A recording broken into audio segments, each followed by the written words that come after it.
Jumpa lagi kita di channel YouTube Kasasi 059. Jokowi sudah menyelesaikan masa baktinya sebagai Presiden Republik Indonesia dalam 1 dekade, 2 periode dengan baik dan mulus, alhamdulillah. Nah, sekarang timbul pertanyaan, setelah selesai menjadi Presiden 2 periode, apa yang akan dilakukan Pak Jokowi? Lagi setelah dia juga dipecat oleh partai yang pernah membesarkan dia, mengusung dia dari mulai wali kota sampai menjadi presiden.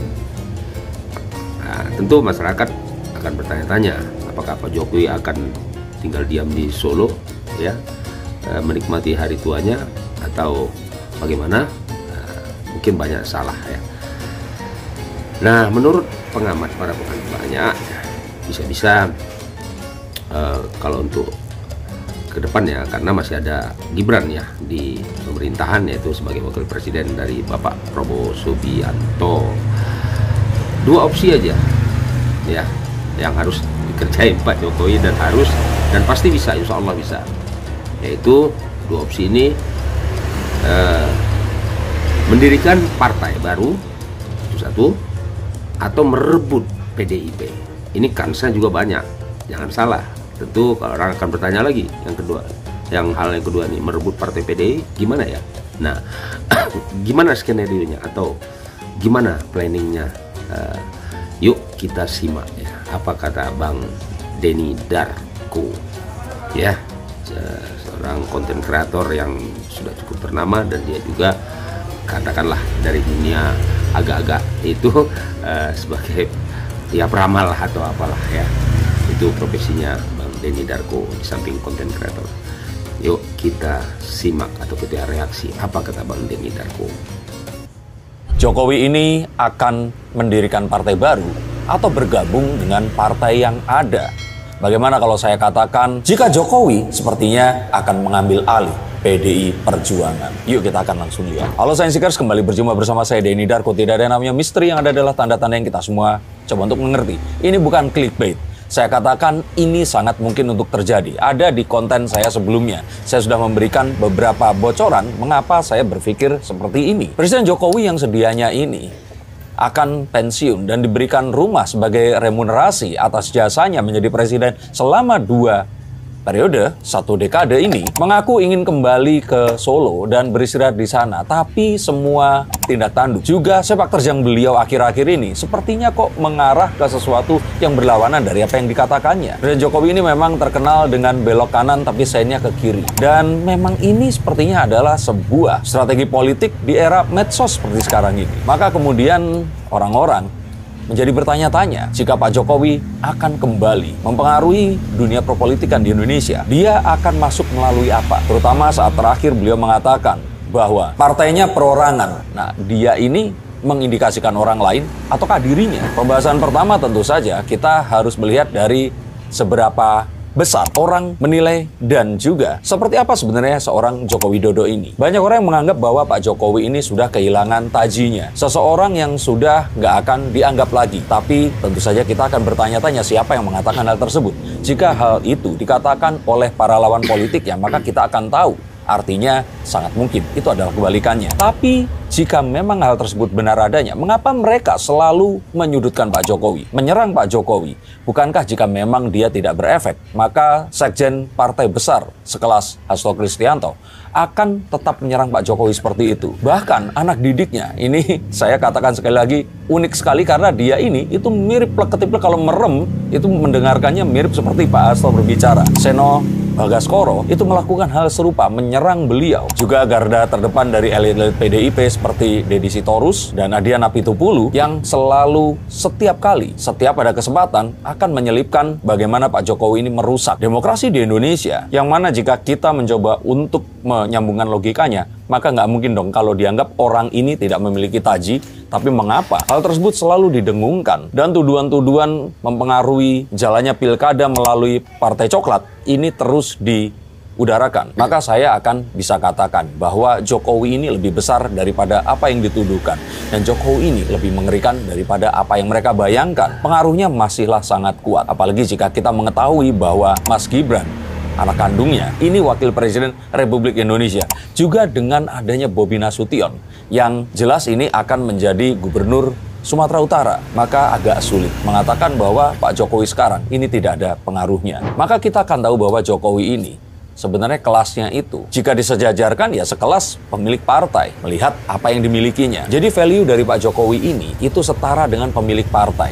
Tapi jika kita tambahkan posisi beliau sebagai mantan presiden, sebenarnya mantan presiden juga kurang tepat, karena sekali presiden itu sampai meninggal dunia akan presiden. Seperti Ibu Mega, ya dia akan tetap, kalau misalkan disebut ya dulu pernah jadi Presiden Megawati, seharusnya seperti itu. Tapi mari kita sebut saja sebagai mantan presiden. Artinya beliau memiliki kekuatan yang terus kemudian bisa kita sejajarkan dengan Megawati Soekarno Putri atau Susilo Bambang Yudhoyono, seorang ketua partai yang pernah menjadi presiden selama 2 periode. Bu Mega kayaknya sekali ya. Maka meskipun tidak memiliki partai, Jokowi ini kedudukannya bisa kita sejajarkan dengan 2 mantan presiden yang sebelumnya. Tapi jika kita melihat hal-hal yang terjadi belakangan ini, maka siapapun pasti akan setuju bahwa Jokowi ini sebenarnya lebih besar daripada Ibu Megawati dan Pak SBY. Jika kalian setuju atau tidak, tulis komentar di bawah sini. Yang artinya beliau ini nggak akan mau masuk partai kecuali ditawari menjadi ketua umumnya. Sedangkan partai mana yang akan ujuk-ujuk bisa menawarkan seseorang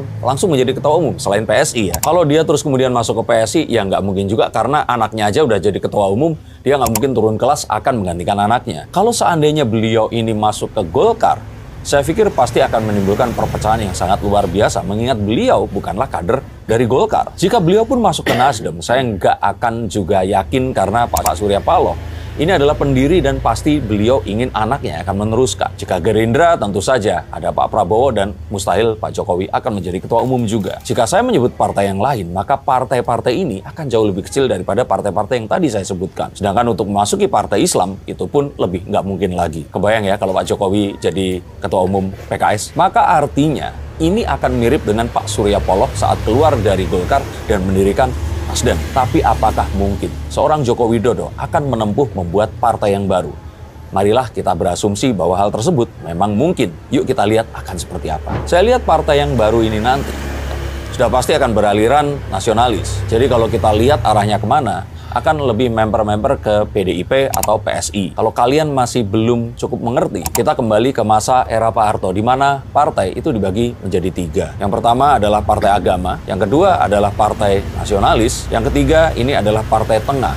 Nah, partai tengah ini biasanya adalah partai yang menaungi para pengusaha, atau jika tidak, mereka ini adalah pensiunan Polri dan TNI. Sedangkan untuk masuk ke partai agama, itu tidak mungkin. Maka yang paling mungkin adalah mendirikan partai bernafas nasionalis atau bernafas bisnis seperti golongan karya. Tapi Golkar ini juga masuknya semi-nasionalis juga. Tapi mengingat Pak Jokowi di sini pernah memiliki latar belakang di PDIP, dan beliau juga masih memiliki para dieharder, projo, dan orang-orang yang masih simpati dengan beliau, maka saya katakan bahwa nafasnya akan setengah-setengah antara nasionalis dan juga partai yang akan bergerak di bidang bisnis seperti Golkar itu tadi. Tapi apakah mungkin Pak Jokowi akan mendirikan partai baru? Kemungkinan pasti akan selalu ada. Tetapi jika partai itu akan berdiri, yang pertama tadi, partainya ini akan setengah rasa Golkar, setengahnya lagi akan rasa PDIP atau PSI. Dan yang pasti di sini, beliau pasti akan dibantu oleh Pak Prabowo untuk mendirikannya. Tapi pertanyaannya adalah, jika memang beliau ingin mendirikan, kenapa nggak dari dulu segera mendirikan saja? Mengapa beliau tidak pernah mengatakan kalau beliau ini keluar dari PDIP? Saya melihat bahwa ada sebuah hal yang kalau kita katakan itu Pak Jokowi ini kalau nggak bikin sesuatu yang kontroversial, itu bukan Jokowi namanya. Maka kita akan mengetahui bahwa Pak Jokowi ini nggak akan sesimpel hanya mendirikan partai saja, karena jika hal tersebut yang dipilih, maka ini sudah berdiri dari dahulu kala. Maka saya menganggap bahwa Pak Jokowi di sini akan mencoba untuk menarik para simpatisannya dari mana dia berasal. Dan tentu saja ini akan berasal dari rumah lamanya, PDIP. Sehingga tanda-tanda partai yang akan dibikin oleh Pak Jokowi, selain memiliki nafas seperti Golkar dan PDIP, ini juga akan dipenuhi oleh orang-orang yang merupakan mantan anggota atau elit dari PDIP. Saya mengira bahwa jika partai ini berdiri, maka akan ada, mari kita sebut bedol desa seperti Bang Ara di sini yang akan pindah ke partai tersebut dan bersama-sama mendirikan partai yang baru ini bersama dengan Pak Jokowi. Maka jika hal tersebut terjadi, kira-kira akan seperti apa? Coba tuliskan pendapat kalian di bawah sini. Dan berbicara tentang Pak Jokowi, kita nggak bisa lepaskan dari yang kalau saya bilang, ini adalah the real President of the Republic of Indonesia yang sebenarnya itu adalah Luhut Binsar Panjaitan. Si Opung yang usianya kalau dibilang tua, ini lebih dari tua ya, udah senior sekali. Ini pasti akan selalu membantu Pak Jokowi apapun yang terjadi. Saya kira duit tunggal yang sejati itu adalah Jokowi dan LBP. Siapa yang setuju? Tulis di bawah sini. Saya kira Pak LBP nanti akan satu partai dengan Pak Jokowi. Jadi bisa dipastikan mungkin beliau akan keluar dari Golkar dan mendirikan partai baru ini tadi. Jika itu terjadi, maka kita akan tahu bahwa banyak sekali pensiunan TNI, bisa juga Polri, karena kita tahu kedekatan Pak Jokowi dengan Pak Listio dan tuduhan parcok yang selama ini dilontarkan. Ini akan menjadi satu partai yang sangat besar dan mengerikan bagi lawan politiknya. Jika itu terjadi, maka kehebohan yang memang biasa dilakukan oleh Pak Jokowi, ini akan terjadi lagi. Dan ini akan semakin seru karena itu semua akan direstui oleh Pak Prabowo. Tapi mari nggak kita habiskan membahas untuk di video ini saja. Karena ada kemungkinan yang lain yang akan bisa dilakukan, yaitu pulang kembali dan memasuki PDIP. Apakah itu mungkin? Saya katakan tidak ada yang tidak mungkin. Apalagi di dunia politik, di mana kawan dan lawan itu tidak ada yang sejati. Perpecahan di dalam tubuh PDIP yang terjadi selama ini, yang mustahil ini adalah sebuah kondisi yang memang dibuat.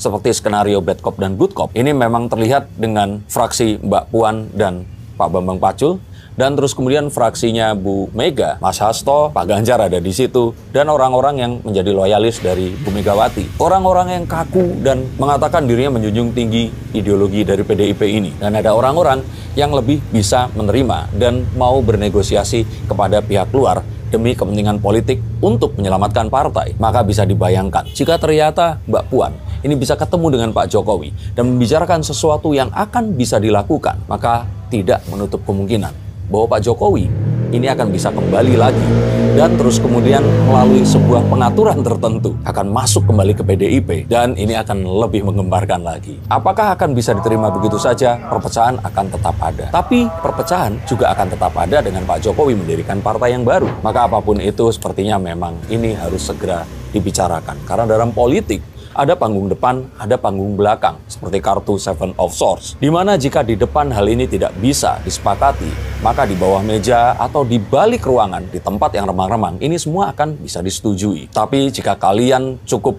berdebar-debar dan merasa ngeri dengan dua skenario tadi, saya punya sebuah teori yang lain, yang mungkin akan saya bahas di video setelah ini. Jika kalian menyukai video ini, yaitu kemungkinan jika Pak Jokowi akan melakukan rekonsiliasi dengan musuh terbesar keduanya setelah Prabowo. Siapa itu?